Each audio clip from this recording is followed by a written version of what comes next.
जय सीताराम, जय श्री राम। श्री राम जी का जन्म सुखों का मूल है। पवित्र चैत्र का महीना था, नवमी तिथि थी और शुक्ल पक्ष और भगवान का प्रिय अभिजीत मुहूर्त था। दोपहर का समय था, न बहुत सर्दी थी न धूप थी। यह पवित्र समय सब लोगों को शांति देने वाला था। जब ब्रह्मा जी ने जाना कि श्री हरि के जन्म उत्सव का समय आ गया है, तो सभी देवताओं के साथ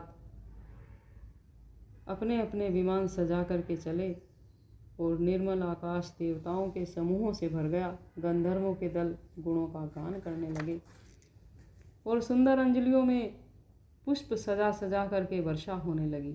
आकाश में घमाघम नगाड़े बजने लगे। नाग मुनि और देवता स्तुति करने लगे और बहुत प्रकार से अपनी अपनी सेवा भेंट करने लगे। देवताओं के समूह विनती करके अपने अपने लोकों में पहुँचे और समस्त लोकों को शांति देने वाले जगत के आधार प्रभु प्रकट हो गए।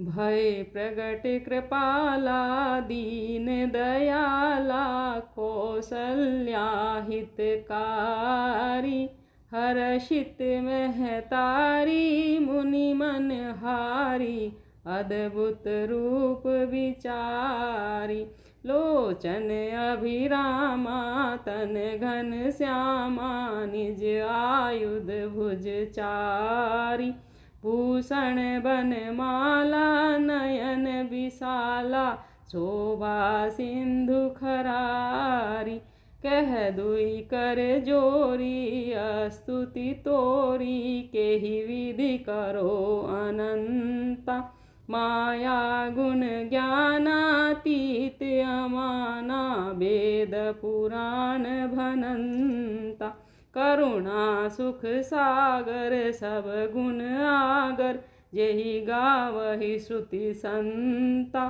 सो मम हित लागी जन अनुरागी भयहु प्रकट श्रीकंता ब्रह्मांड निकाया निर्मित माया रोम रोम प्रतिवेद कहे मम उर शोभासी यह उपहासी सुनत धीर मति थिर न रहे उपजा जब ज्ञाना प्रभु मुस्काना चरित बहुत विधि कीन चहे कही कथा सुहाई मातु बुझाई जय प्रकार सुत प्रेम लहे माता पुनि बोली सोमति डोली तजहु तात यह रूपा की जैसी सुलीला अति प्रियशीला यह सुख परम अनूपा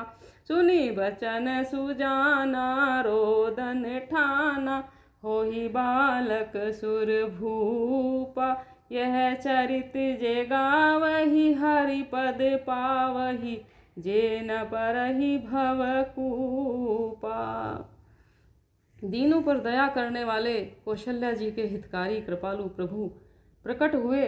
मुनियों के मन को हरने के लिए उनके अद्भुत रूप का विचार करके माता हर्ष से भर गई। नेत्रों को आनंद देने वाले मेघ के समान श्याम शरीर वाले चारों भुजाओं में अपने आयुध धारण किए हुए आभूषण और वनमाला पहने हुए बड़े बड़े नेत्रों वाले थे। इस प्रकार शोभा के समुद्र और खर राक्षस को मारने वाले भगवान प्रकट हुए।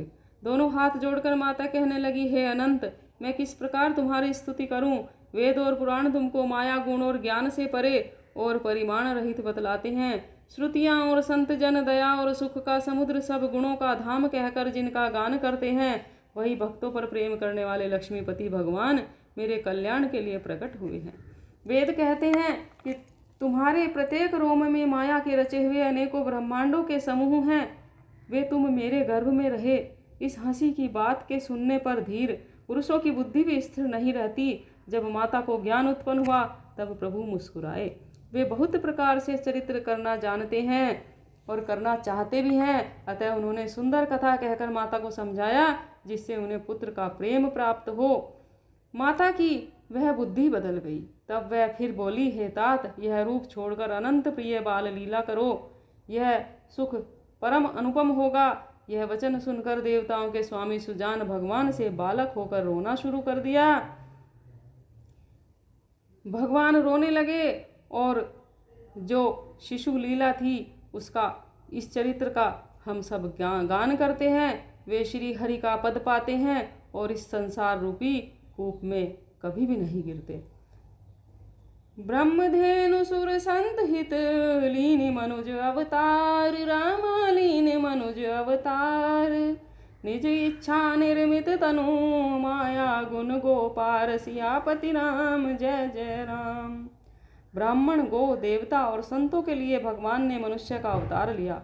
वे माया और उसके गुण और इंद्रियों से परे हैं। उनका शरीर अपनी इच्छा से ही बना है, अर्थात किसी कर्म बंधन से परवश होकर त्रिगुणात्मक भौतिक पदार्थों के द्वारा नहीं बना। सियापति राम जय जय राम।